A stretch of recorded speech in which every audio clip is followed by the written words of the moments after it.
before I actually get started on joining the front and the back together, I want to go and show you what each of the sections is going to look like to make sure that you mark them all correctly.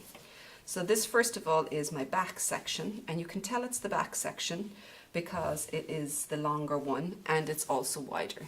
In fact, the width of it here, once the cables have been blocked and are lying a little flatter, is going to be the width of the back of the neck, and the length is all the way from the back of the neck down to the bottom of the body.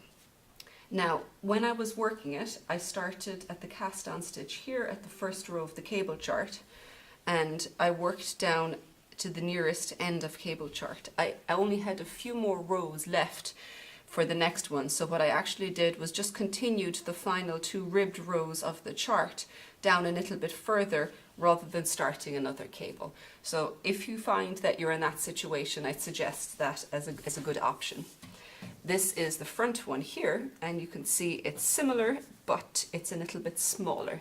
So it's narrower and it's a little bit shorter. And the reason for that is this is going to be the center, the straight center section of the neck, and it starts at the base of the neck, of the neck curve, and then it comes down to the bottom of the front. So that means that the difference in length here is going to match up with this between the increases in the neck and the cast on stitches at the front of the neck.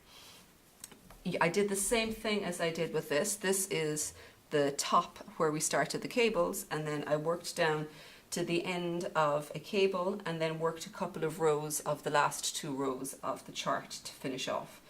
So make sure you actually mark the bottom of the front. Just put a safety pin or a lockable stitch marker both here and over here so that you can keep track of it in the pattern directions.